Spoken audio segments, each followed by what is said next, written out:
Robert-François Damiens was not a revolutionary, a nobleman, nor even a political thinker. He was by most accounts a disgruntled servant, a low-ranking domestic worker whose life had drifted through instability and irrelevance, until one January afternoon in 1757 he made a single decision that would forever etch his name into French history. Born in Arras in 1715, Damiens had lived a life of scattered employment and minor scandals. He worked for a time in Jesuit households where he acquired the nickname Robert the Devil due to his frequent insubordination and erratic behavior. Dismissed for misconduct, he wandered through various jobs, gaining little, and losing much, his reputation trailing him like smoke. Damiens' descent into infamy did not arise from a coherent ideology or a network of conspirators. Rather, it seemed to stem from a volatile mix of religious fanaticism, personal grievances, and a growing resentment toward the monarchy, especially toward King Louis XV. The mid-18th century was not kind to France's absolutist image. Louis XV had become increasingly unpopular due to military failures, extravagant spending, and the perceived moral corruption of his court. Public trust in the monarchy, once bolstered by the divine right of kings, had begun to erode. In this atmosphere of discontent, Damiens became convinced that the king's policies, especially the persecution of the Jansenists and the suppression of the Parlement, constituted an offense against both God and France. However, there was no evidence that he belonged to any formal religious sect or political group. His motives were personal and confused. According to trial records, he claimed he only meant to wound the king and teach him a lesson not to kill him. It was a claim that would prove legally irrelevant. On the 5th of January 1757, Louis XV emerged from the royal apartments at Versailles to enter his carriage. It was a typical winter afternoon with the air cold and damp, and the grounds of the palace thronged with courtiers and guards. Damiens waited in the crowd with a penknife, small, crude, and poorly suited to assassination. As the king stepped forward, Damiens lunged, striking Louis in the side. The blade barely broke skin. In fact, Louis initially believed he had been struck with a fist, not a weapon. Only after removing his coat did he discover a small wound and a bloodstain. Security immediately pounced on Damiens. The moment was chaotic, but the king's wound proved superficial. Panic rippled through the court as news spread the king had been attacked. The gravity of the act, however ineffective, was undeniable. In the context of 18th century France, to lay a hand on the king was more than a personal assault. It was a crime against the sacred embodiment of the state itself. Damiens made no attempt to flee. Accounts from the arrest state that he surrendered passively, showing no resistance. He was escorted to the Château de Vincennes under heavy guard, where he would spend the rest of his days until the execution. But from that moment forward, his fate was sealed. France had not seen a regicide attempt in over a century. The last comparable case, the assassination of Henry IV in 1610, had also involved religious motivations and led to a public execution. But Damiens' punishment would be far more severe and far more public. In the days following the attack, Versailles shut down in paranoia. Courtiers whispered about conspiracies. The Queen and the Dauphin were moved for security reasons. Surveillance was heightened throughout the palace grounds and in Paris. The royal bodyguard underwent an internal review. Even though Damiens claimed to have acted alone, the state could not ignore the possibility, however remote, that this was the symptom of a deeper rot. Meanwhile, Damiens, bruised and bound, faced a long process of questioning. Yet before any formal legal procedures began, he was already infamous. The streets of Paris buzzed with rumor. Was he mad? Was he possessed? Was he a Protestant, a Jansenist, a revolutionary? The truth was more mundane, and that made him all the more terrifying. There was no political movement to blame, no foreign power to denounce. Just one man, unemployed and bitter, who had dared raise a knife against the king. His actions touched a deep nerve in the French psyche. Even as the monarchy declined in popularity, it still represented divine authority. The idea that someone of such lowly status could pierce even slightly the body of the king posed a symbolic threat of extraordinary magnitude. It raised an unsettling question. If the king could be touched, could he also be overthrown? The implications reached far beyond Damiens himself. The Parliament of Paris, still reeling from tensions with the crown, now found itself caught between public outrage and the need for legal due process. Church officials demanded excommunication. Royal advisors demanded exemplary punishment. The state needed to reassert its dominance not just over the man, but over the act. and so began one of the most meticulously documented, methodically brutal public executions in French history. Damiens, who had failed even to harm the king significantly, would soon be made into an example of what happened when one challenged the sacred order of absolutism. In the hours and days following the attack, Versailles trembled with shock, not because Louis XV was gravely injured, but because he had been touched at all. Within the court, disbelief quickly turned to panic. The royal guards accused of negligence faced intense scrutiny. Ministers convened emergency sessions. The king, although able to walk and speak normally within hours, was moved to a guarded chamber under heightened protection. His wound was shallow, yet the symbolic injury ran deep. The monarch had been violated. The physical security of Louis XV was one matter, but the spiritual and political implications were another. In the absolutist system of 18th century France, the king was not merely a man, he was the earthly vessel of divine authority. Thus, an attack upon his person amounted to sacrilege. The word parricide, meaning the murder of a father, was invoked by officials, casting Damiens not just as an attacker, but as a betrayer of the patriarchal nation. Courtiers feared the worst. Was this the beginning of a broader revolt, a signal from a clandestine sect? Though Damiens had acted alone, that fact was not yet known, and the court's paranoia grew. Ministers debated whether the Jesuits, Jansenists, Freemasons, or even foreign agents might be behind the attempt. Newspapers, though still controlled and censored, carried whispered rumors across the country, heightening public curiosity and anxiety. In a court obsessed with appearances, uncertainty was as dangerous as the crime itself. Louis XV, shaken but determined to restore order, declared that justice would be swift and visible. Within days, Robert-François Damiens was transferred to the Conciergerie in Paris, a grim holding place with centuries of blood-soaked history. There he was placed in a special isolation cell, shackled constantly, and denied any meaningful contact with the outside world. He was considered too dangerous, too sacred a criminal, to be treated as a mere mortal. Security precautions bordered on the obsessive. Damiens was guarded around the clock by 12 men. His meals were prepared under surveillance. Each movement he made was recorded. The state feared martyrdom, escape, or suicide, any scenario that might deny the public its vengeance. The Ancien Regime required closure in the most visible and spectacular form possible. And so, over the course of the next several weeks, the wheels of legal theater began to turn. The Parlement of Paris was formally tasked with overseeing Damiens' prosecution. But this was no ordinary criminal case, it was a matter of lèse-majesté, a direct insult to the sovereign. Precedents were few and none recent. The prosecution drew on old legal codes dating back to the Middle Ages, as well as ecclesiastical traditions rooted in canon law. In essence, they were tasked with constructing an execution so terrifying, so public, and so memorable that no one would dare repeat the crime. Meanwhile, Parisians became fixated on the affair. Pamphlets circulated describing the attempted assassination in lurid detail. Artists sketched scenes of the attack. Street performers mimicked the stabbing, and taverns rang with jokes and dark prophecies. But beneath the mockery, there was a palpable tension. If the king could be approached, even stabbed, was any institution sacred? Was any authority untouchable?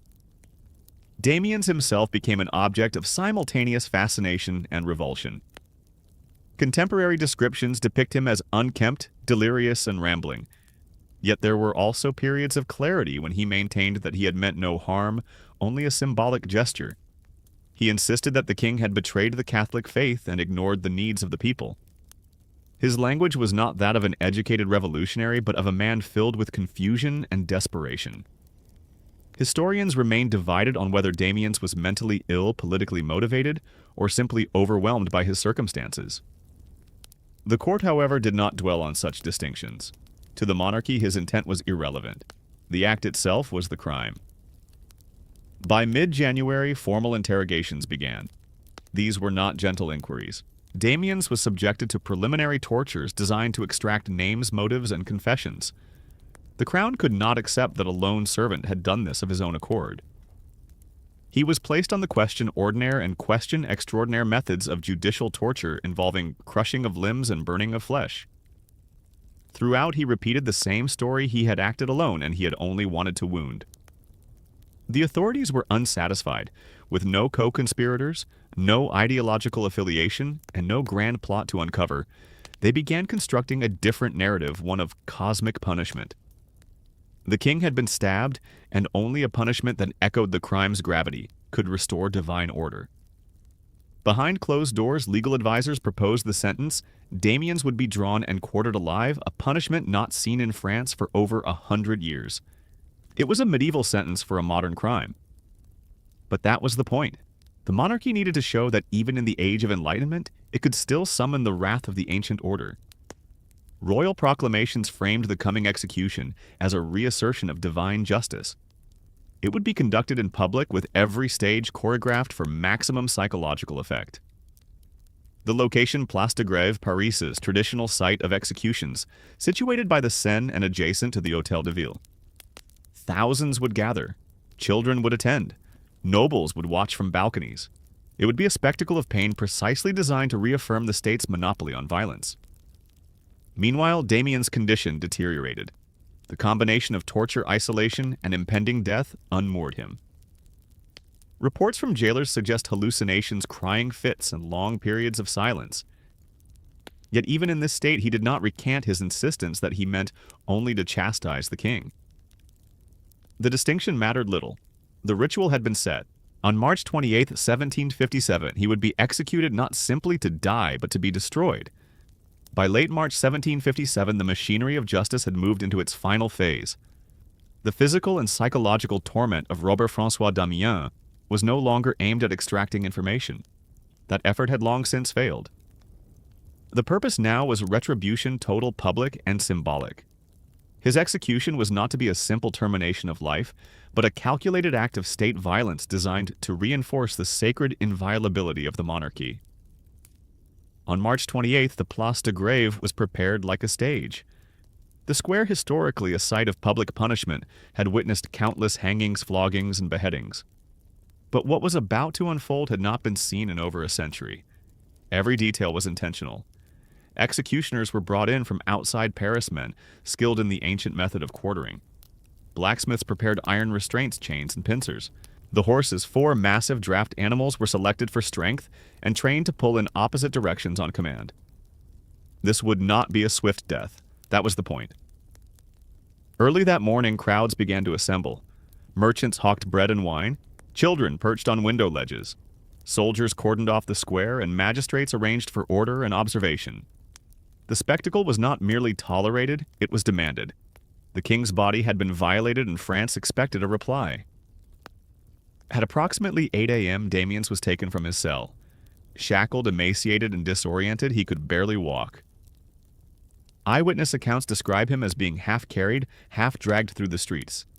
His garments were shredded, exposing wounds from previous tortures. Some observers remarked on his pale face and hollow eyes, noting how little of the man seemed to remain. He was first brought into a temporary chapel for final confession. The church's role in executions remained integral even in cases of lèse-majesté.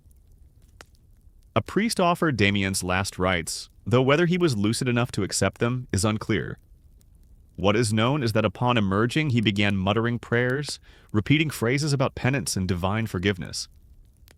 Whether sincere or the result of exhaustion and terror, these words were the final coherent expressions of his life. From the chapel, he was moved to a wooden platform in the center of the Place de Grève. There, the first stage of the sentence was carried out. Damiens was tied to a scaffold, and his flesh was torn with red-hot pincers, starting at the legs, then moving to his chest and arms. The intent was not only to inflict pain, but to mark the body as desecrated.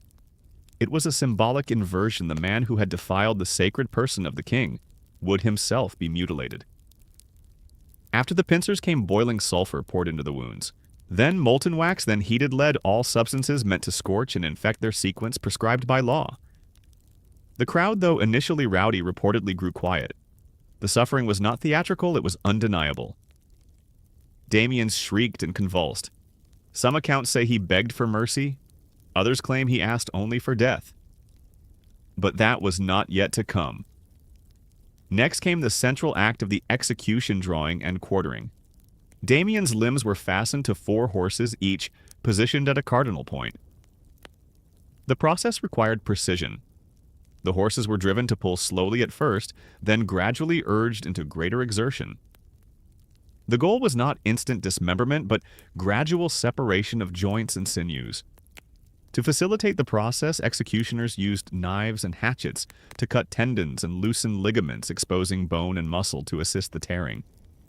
Blood flowed freely. Witnesses described the scene with horror and fascination. Some fainted, others turned away, but most continued to watch. After prolonged effort, the limbs began to give. First one leg, then another, then the arms. Damiens remained conscious for much of this process, screaming in agony. It was only after several hours, yes hours, that he was declared dead. By that point, his body had been literally pulled apart, each limb dragged to a corner of the square. But even in death, the sentence was not complete. His torso was burned on a pyre in full view of the crowd, and the ashes scattered. There would be no grave, no shrine, no marker.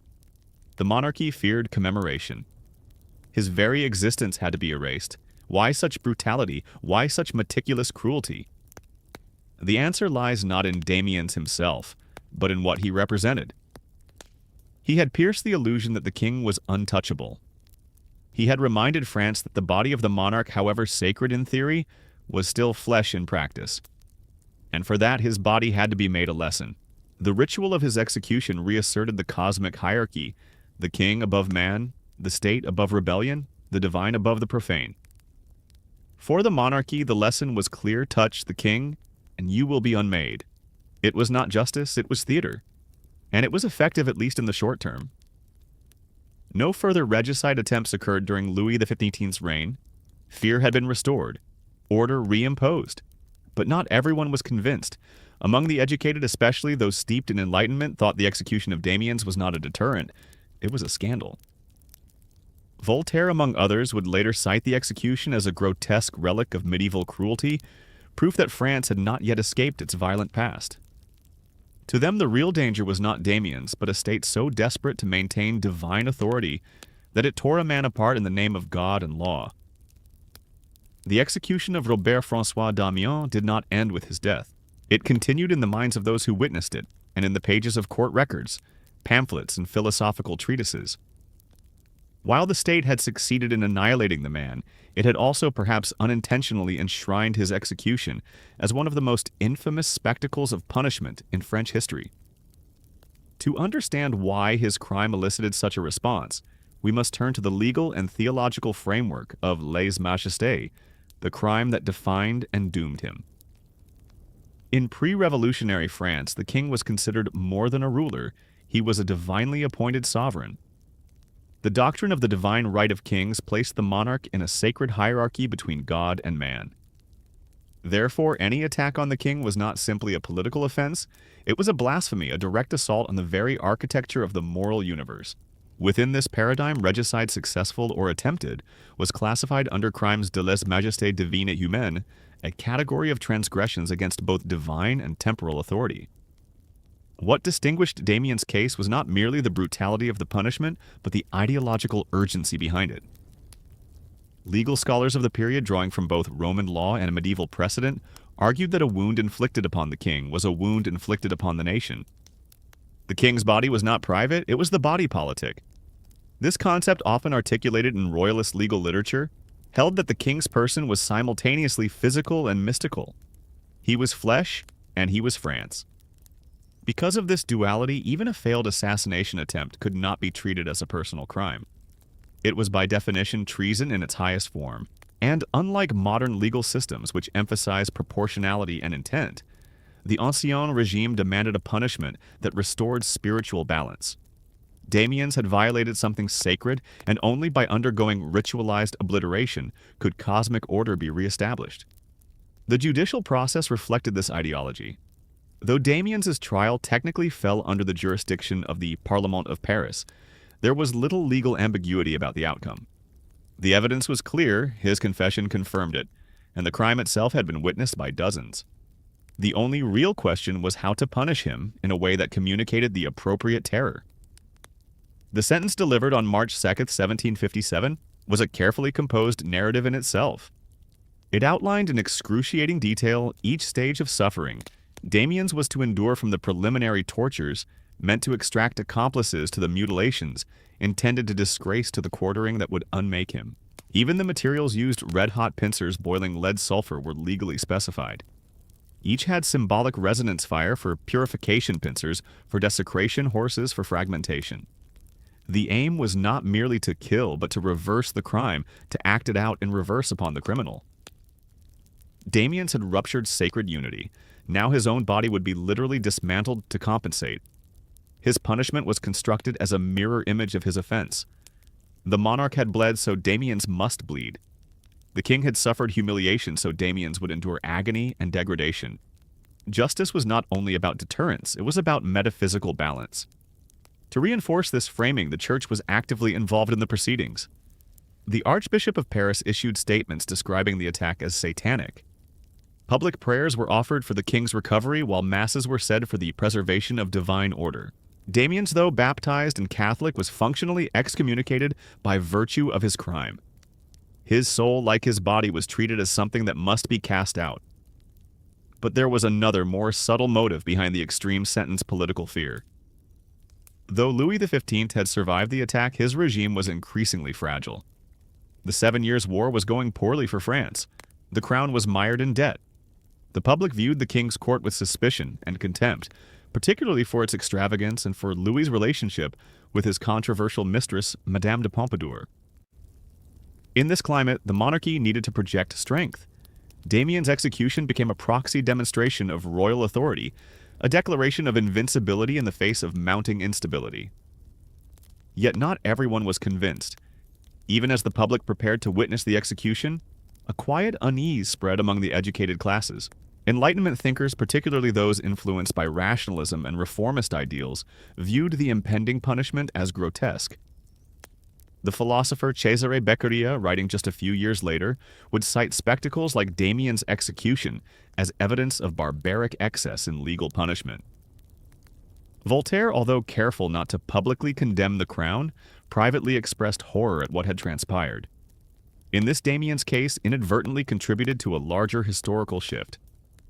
While the monarchy saw the execution as a reaffirmation of power, Enlightenment critics began to see it as a warning sign, proof that the old order would go to any length to preserve its legitimacy, even as that legitimacy decayed. The philosophical debate was no longer only about what justice meant, but who had the right to define it, and how far the state could go in its name. Indeed, the very visibility of Damiens' suffering became a problem. His body had been erased, but his memory could not be so easily purged. Eyewitness accounts spread far beyond France, retold in other capitals, debated in universities, and whispered in coffee houses. The horror lingered, and with it doubt. Had justice been done, or had the state merely demonstrated its own capacity for cruelty? For a regime obsessed with control, this was an ironic failure. The event intended to silence dissent had instead become a symbol of its success. Damiens had hoped, however incoherently, to awaken the conscience of the king. He failed in that regard, but his death awakened a different conscience, one far broader and more enduring. The sentence of Robert-François Damiens had been handed down with both legal formality and performative gravity, but its execution would become a logistical nightmare. The punishment was unprecedented in living memory. The Parisian authorities had never carried out a drawing and quartering in the 18th century, and many of the required techniques, tools, and skills belonged more to the 15th than the Enlightenment age. Planning an event of this magnitude required coordination between the judiciary, the military city officials, and religious authorities. But more than that, it demanded a calculated choreography of violence that would be seen, heard, and remembered. The plan was finalized by mid-March 1757. The location, the Place de Grève, chosen for its visibility and symbolic weight. Here, generations of Parisians had watched criminals hang or burn, but Damiens' punishment would far exceed any public execution they had seen. In preparation, a large wooden scaffold was constructed in the square's center. Beneath it, city workers cleared space for the horses and reinforced the platform to withstand the weight of the apparatus. 4 teams of horses were brought in, large, muscular, and trained to pull in unison. Blacksmiths fashioned custom harnesses and shackles, and executioners were given detailed orders based on legal precedent from the 17th century. The primary executioner, Charles-Henri Sanson, descended from a long line of state torturers, had never performed a quartering. Though an experienced executioner, he was aware that this procedure required anatomical knowledge, physical strength, and psychological resolve. To assist him, additional executioners were summoned from other provinces, including those who had once performed dismemberments on battlefield deserters or traitors. Still, the court feared failure. The entire event had to unfold without interruption, hesitation, or visible disorder. The execution was not only a punishment, it was a ritual, and rituals required precision. There was also the question of timing. The execution was scheduled for March 28, 1757, deliberately set 2 months after the crime to allow for sufficient public anticipation. Notices circulated among the city's elite and foreign envoys, informing them of the spectacle. Government agents were dispatched to monitor potential unrest or interference. The police presence would be overwhelming, not only to protect the event, but to enforce order among the spectators, many of whom had already begun staking out positions in the square the night before. On the day itself, the atmosphere was strangely festive. Vendors sold bread, wine, and cheap illustrations of the regicide. Children were lifted onto shoulders. Wealthier families rented rooms overlooking the square. Foreign diplomats were seated in prominent positions. To many, this was not a moment of grief, but a demonstration of spectacle, a strange blend of fear, curiosity, and state propaganda. Damiens, meanwhile, was in a near unrecognizable state. Repeated torture and solitary confinement had left him weak, incoherent, and physically broken. His jailers had to revive him several times during the final days. Despite this, the ritual had to proceed. On the morning of the execution, he was dressed in a plain linen shift and led barefoot and bound to a chapel for a final confession. Whether he received absolution remains unclear. He was then loaded onto a cart and paraded through the streets of Paris toward the Place de Grève. This procession was designed for maximum psychological effect. The condemned man passed through jeering crowds, soldiers lining the streets, and the silent gaze of an entire city. He was accompanied by priests, guards, and executioners. The sound of hoofbeats and cartwheels echoed through the narrow cobblestone streets. According to multiple witnesses, Damiens moaned, shivered, and at times muttered prayers, but remained largely silent. At the square, he was unloaded and bound to the central platform. The procedure began with the preliminary mutilations, a legal requirement under the sentence. Red-hot pincers were used to tear flesh from the arms, legs, chest, and thighs. Then boiling sulfur, hot lead, and molten wax were poured into the open wounds. At this stage, Damiens screamed, convulsed, and reportedly lost consciousness several times. Priests attempted to hold a crucifix before him, urging him to repent. The crowd, initially loud, fell into a kind of tense silence. What had begun as public curiosity was mutating into collective dread. At last came the moment of quartering. His limbs were tied with thick ropes to the horses' harnesses, 2 at the arms, 2 at the legs. The horses were whipped and prodded, but the first pulls failed. Damiens' body, despite its frailty, resisted. The ligaments held. Executioners brought out knives to sever tendons and help the process. Eyewitnesses describe men hacking at his joints as the horses strained. Blood covered the scaffold. Shouts from the executioners blended with the groans of horses and the muffled horror of the crowd. Eventually, the body gave. The legs tore free first, then an arm, then another.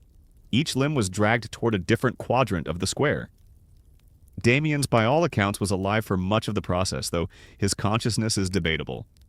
When the torso remained, the executioners severed the remains and threw them into a burning brazier at the center of the platform. The ritual concluded with the scattering of ashes. There would be no burial, no grave, no name carved in stone. Damiens had been obliterated physically and symbolically. His family was exiled. His property was seized. Even mention of his name became taboo in royalist circles for years to come. But the state's success was ambiguous.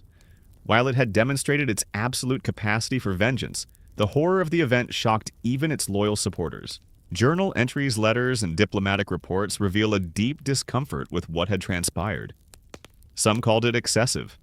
Others feared it had revealed too much of the monarchy's fear, too much of the regime's brutality, too much of humanity's capacity for cruelty. In short, the execution had worked, but at a cost. News of Damiens' execution did not remain within the bounds of Paris. Reports spread across France and into the capitals of Europe, carried by diplomats, merchants, and the ever-growing network of Enlightenment correspondents. What had been intended as a warning to would-be traitors became a touchstone of horror, and in time a catalyst for criticism. Within days, foreign observers began recording their impressions.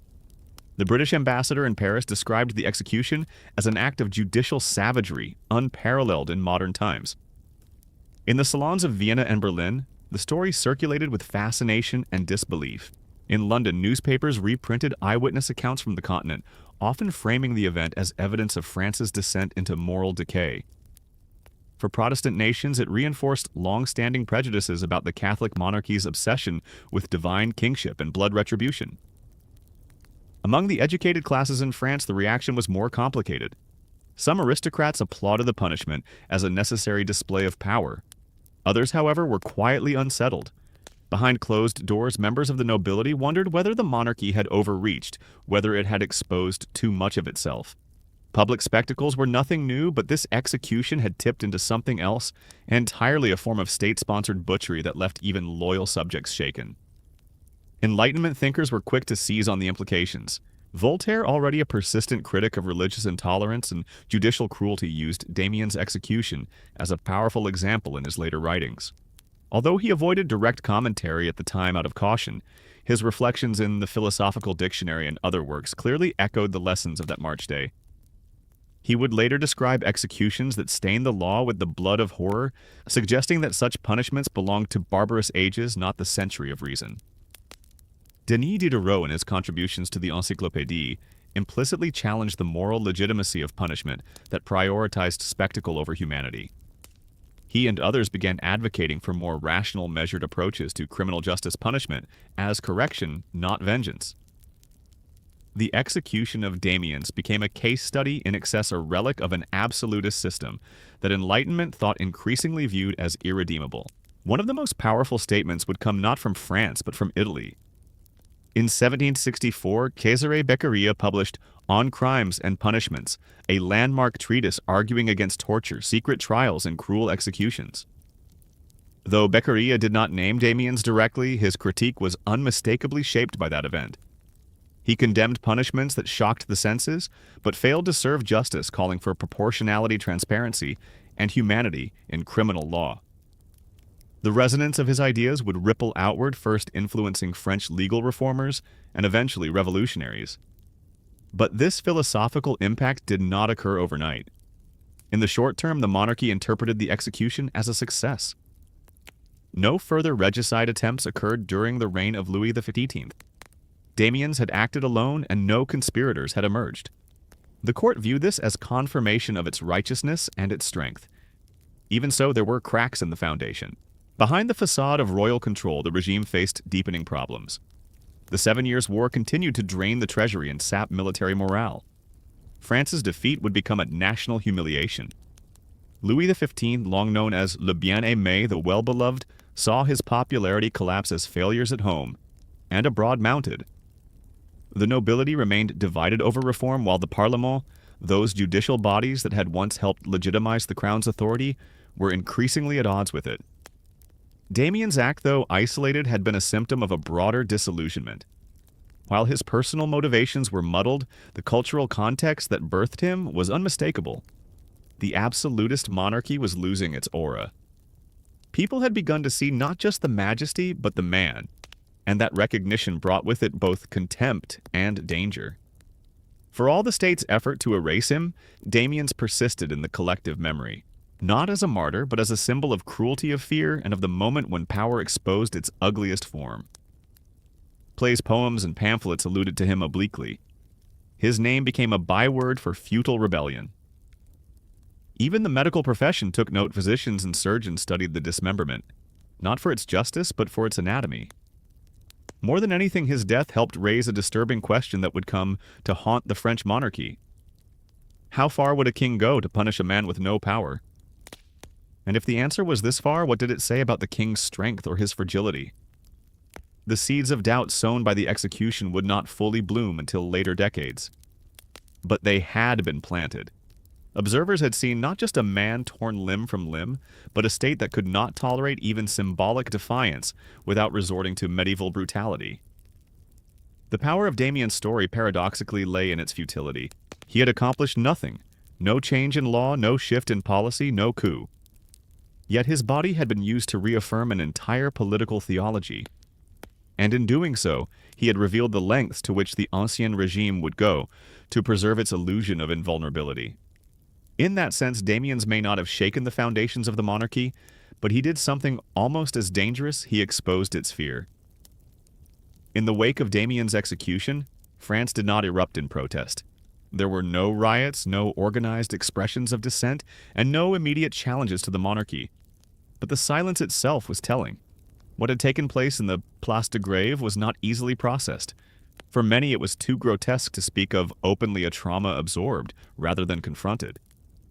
Yet beneath the surface, a transformation was underway, one that would take decades to reach its explosive conclusion. In the short term, the monarchy interpreted the event as a success in symbolic warfare. Louis XV recovered physically and resumed court life, though accounts suggest he was never quite the same.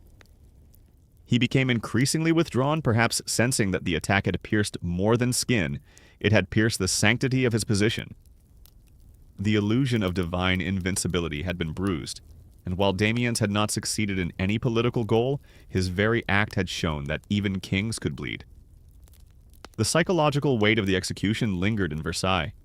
Courtiers who had cheered the sentence began to wonder whether such extremes were necessary or wise. The nobility, long invested in the idea of paternal monarchy, faced a troubling vision, a king who ruled not with serene authority, but with vengeful terror. The scaffolding that had held Damiens' limbs had also exposed the monarchy's dependence on violence for legitimacy. Among the bourgeoisie and urban elites, the response was more varied. Some viewed the execution as just punishment for sacrilege. Others, especially those with exposure to Enlightenment philosophy, saw in it the last gasp of a dying ideology. For these observers, Damiens became a negative martyr, not celebrated, but remembered as a symbol of unchecked power. Their reaction was not sympathy for the man, but revulsion at the system that had destroyed him with such cold ceremony. In intellectual circles, particularly those connected to Paris's salons and printing presses, the ripple effects were more concrete. Philosophes like Montesquieu, who had already called for limits on absolute power, found renewed support. Becquerel's ideas translated into French shortly after their publication gained traction among jurists and reform-minded magistrates. Even members of the Parlement of Paris, who had handed down Damiens' sentence, began reconsidering the function of punishment in society. Was justice meant to restore order or to demonstrate dominance?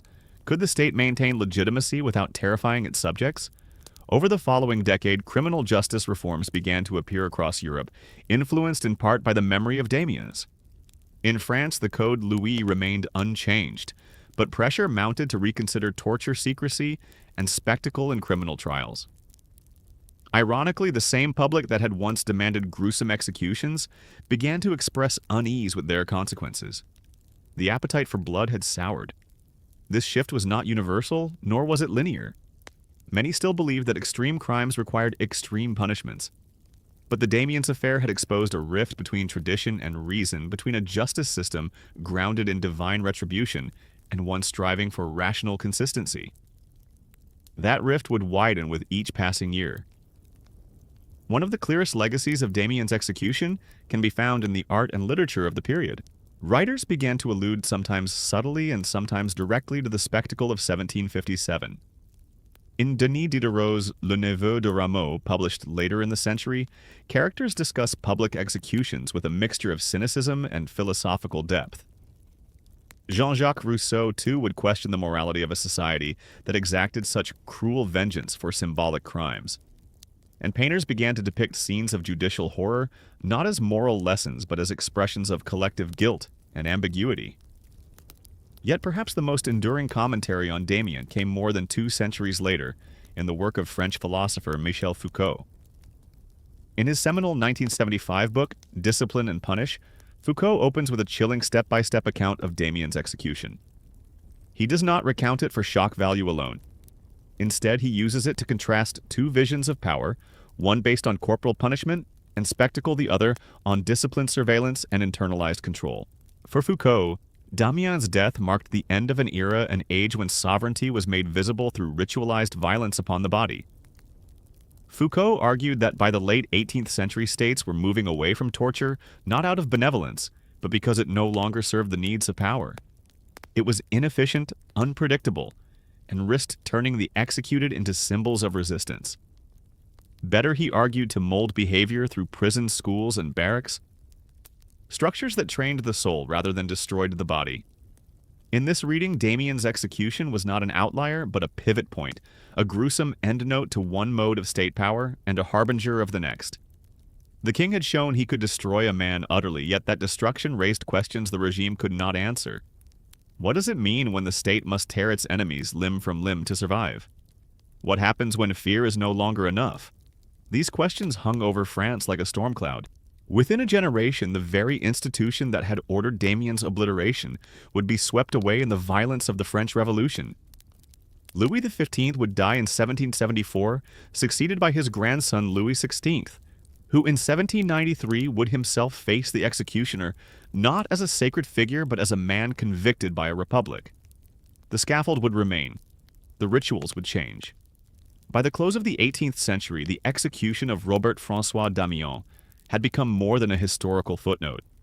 It had transformed into a symbolic inflection point, the last great expression of divine right monarchy in its most terrifying form. What had been intended as a demonstration of supreme royal justice instead revealed how brittle that justice had become and how deeply the state relied on violence to defend its myths. In the years following Damiens' death, the Ancien Regime stumbled from crisis to crisis. France's military decline, fiscal collapse, and social stratification deepened. Enlightenment philosophies flourished not in opposition to the crown at first, but in frustration with its failure to reform. Beneath the surface, the legacy of the Damiens affair persisted, not only in text, but in political memory. As more writers and thinkers reflected on the spectacle at Place de Grève, it began to represent something broader, the cruelty of a state that had forgotten the humanity of its subjects. This theme resonated particularly strongly among a generation of revolutionaries born in the shadow of that execution. For radicals in 1789, the Damiens case became one of many indictments against a system they now saw as morally illegitimate. The same scaffolding used to dismember a lone servant would soon be repurposed for the guillotine, an invention hailed not just for its efficiency, but for its equality. The revolution promised not only justice, but the end of spectacle. In practice, of course, it delivered both. Blood continued to flow in public squares. Yet, even at their most extreme, revolutionaries justified violence, not in sacred terms, but in civic ones. The king would no longer be God's vessel, he would be a citizen, and a citizen could be tried, convicted, and executed. In that sense, Damiens was a harbinger of both continuity and rupture. He died in a world that was vanishing, but the mechanisms of power that destroyed him did not disappear. They evolved. What the state once accomplished with horses and pincers, it would later perform with law surveillance and ideology. Yet Damiens' fate remained unique. No other execution in French history before or after involved such a choreographed, multi-layered obliteration. His death was not merely inflicted, it was authored, stage-managed, and performed with the weight of a crumbling theology. Even today, Damiens' execution haunts the study of justice and state violence. Legal scholars and historians return to it not because of the man himself, who remains elusive, but because of what was done to him in the name of order. His name survives primarily through the record of his punishment, not through his thoughts, associations, or causes. He is remembered not as a martyr nor a revolutionary, but as a cautionary figure, a reminder of what power looks like when it fears the smallest of threats. His life had been unremarkable. His politics were incoherent. His weapon, a small knife, had barely scratched the king.